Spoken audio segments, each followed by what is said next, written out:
가족 여러분 안녕하십니까. 샘터지기 김덕겸 목사입니다. 어제는 창세기 45장 1절부터 15절 말씀을 통해서 특별히 요셉이 애굽의 총리로 있던 요셉이 애굽으로 곡식을 사러 왔던 형제들 앞에서 자신의 정체를 밝히면서 형제들 간에 긴밀한 그리고 기쁜 조우가 있었던 내용들을 상고했습니다. 긴 기간 동안 요셉은 형제들 때문에, 인간적으로 보면 형제들 때문에 참 파란만장한 인생을 살았습니다. 그러나 그럼에도 불구하고 요셉은 형들에게 말하기를 당신들이 나를 이곳에 팔았으므로 한탄하지 마소서. 나를 이곳에 보낸 자는 당신들이 아니고 하나님이시라고. 하나님께서 나와 우리의 가족들을 구원하시기 위해서 당신들보다 나를 먼저 이곳에 보내셨노라 하고 형들을 안돈시키는 장면을 공부했습니다. 우리는 이런 관점을 하나님의 관점이라 그럽니다. 사람의 관점으로 바라보게 된다면 형들에 대해서 분노할 수밖에 없고 형들에 대해서 보복하는 마음을 가질 수도 있었겠지만 요셉은 그것이 형들이 한 것이 아니라 하나님께서 앞서가시면서 미리 행하신 일이라고 그는 믿었기 때문에 형들을 도리어 안돈시켰던 것입니다. 오늘은 창세기 45장 16절부터 28절 끝절까지인데요. 오늘 본문에는 이제 요셉의 형제들이, 요셉의 가족들이 애굽에 왔다는 소식이, 그 소문이 애굽 왕에게 들리게 됩니다. 16절에 보면 요셉의 형들이 왔다는 소문이 바로의 궁에 들림에 바로와 그 신복이 기뻐했다라고 말합니다. 진심으로 기뻐했던 것 같습니다. 요셉의 가족들이, 요셉의 형제들이 애굽에 왔다는 그 소문을 듣고 애굽 왕과 그 신하들이 얼마나 기뻐했는지 모릅니다. 그리고 17절에 보면 바로는 요셉에게 이르되 내 형들에게 명하기를 너희는 이렇게 하여 너희 양식을 싣고 가서 가나안 땅에 이르거든. 18절 말씀에 너희 아비와 너희 가족을 이끌고 내게로 오라. 내가 너희에게 애굽 땅 아름다운 것을 주리니 너희가 나라에 기름진 것을 먹을 것이다. 속히 가서 아비를 모시고 온 가족들을 데리고 애굽으로 오면 애굽 땅의 좋은 곳, 아름다운 땅을 그곳에게 주겠다라고 약속을 하고 있는 겁니다. 19절 이제 명을 받았으니 이렇게 하라. 너희는 애굽 땅에서 수레를 가져다가 너희 자녀와 아내를 태우고 너희 아비를 데려오라. 20절 말씀 또 너희의 기구를 아끼지 말라. 온 애굽 땅의 좋은 것이 너희 것임이라 하라. 바로가, 애굽의 왕 바로가 요셉에게 이렇게 배려를 하고 그 형제들에게 배려를 하고 있는 겁니다. 21절 이하에 보면 이스라엘의 아들들이 그대로 할세 요셉이 바로의 명대로 그들에게 수레를 주고 길 양식을 주고 24절 말씀에 보면 이에 형들을 돌려보내며 그들에게 이르되 당신들은 노중에서 다투지 마십시오.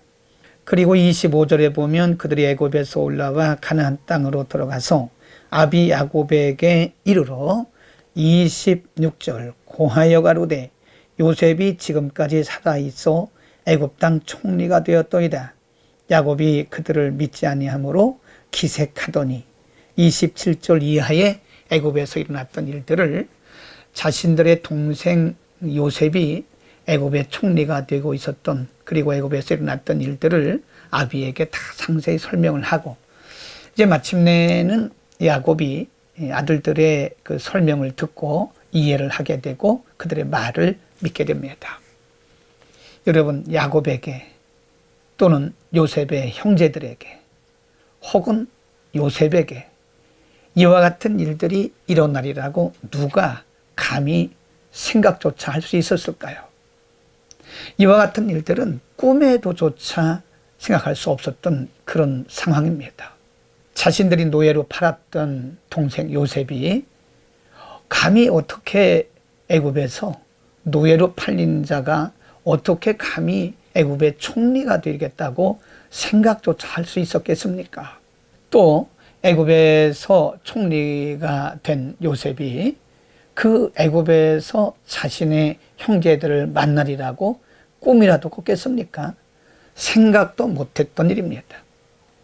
아버지 야곱은 요셉을 잃었다고 생각을 했고 시므온도 잃었다고 생각했고 그리고 마지막으로 아들들에게 베냐민을 보내면서 베냐민까지도 잃을 각오를 했을 것입니다. 그런데 오늘 요셉이 살아있고 시므온이 살아있고 베냐민도 살아있고 거기에다가 없어진 줄 알았는데 잃어버린 줄 알았는데 죽은 줄 알았는데 그 요셉이 애굽의 총리가 되었다니 도무지 믿기지 않는 사실입니다. 꿈 같은 일이죠. 그러나 하나님께서 그런 상황을 현실로 요셉에게 그리고 요셉의 형제들에게 그리고 야곱에게 선물로 주신 겁니다. 시편 126편에 보면 물론 126편의 말씀은 남한국 유다 백성들이 바벨론의 포로로 잡혀갔다가 70년 동안 포로 생활하고 그 이후에 일어났던 일들을 간증하듯이 기록한 말씀입니다. 126편 1절에 여호와께서 시온의 포로를 돌리실 때에 우리가 꿈꾸는 것 같았도다. 그때 우리 입에는 웃음이 가득하고 우리 혀에는 찬양이 찼었도다. 열방 중에서 말하기를 여호와께서 저희를 위하여 대사를 행하였도다 하였도다라고 말씀합니다. 유다 백성들은 그들이 70년 동안 바벨론으로 살던 포로에서 감히 언제라도 그들이 해방되리라는 생각조차 못했습니다. 그러나 하나님의 때가 되었을 때에 하나님께서 하나님의 방법으로 불가능하게 보였던 바벨론 포로의 생활에서 유다 백성들을 해방시켰던 것입니다. 그래서 그때 그들은 그때 자신들의 느낌과 상황을 꿈꾸는 것 같았다라고 표현을 하고 있는 것입니다. 여러분, 우리 믿음으로 사는 우리들에게도 언젠가는 이와 같이 꿈꾸는 것 같은 현실이 올 줄로 믿습니다. 오늘만 바라보고 현실만 바라보고 지금 상태만 바라보고 낙심하지 말고 하나님의 때에 하나님의 방법으로 우리에게 꿈 같은 현실을 주실 그 하나님을 믿음으로 바라보면서 오늘도 승리하는 하루가 되기를 축복합니다. 기도하겠습니다. 거룩하신 아버지, 요셉과 요셉의 형들과 저들의 아버지 야곱에게 이와 같은 일들이 일어나리라고 아무도 생각조차 못했지만 하나님의 때에 하나님의 방법으로 꿈 같은 현실이 이루어진 것을 오늘 우리가 상고했습니다. 하나님께서 언제나 우리보다 앞서가시면서 모든 일들을 합력하여 우리의 유익을 위하여 일하시는 걸 믿습니다. 보이는 현실 때문에 때로 낙심되고 때로 절망될 때가 있으나 신실하신 하나님 바라보며 믿음으로 끝까지 승리하는, 그래서 하나님께서 우리에게 꿈 같은 현실을 주시는 그날을 우리가 경험하게 하옵소서. 예수 그리스도의 이름으로 기도드립니다. 아멘.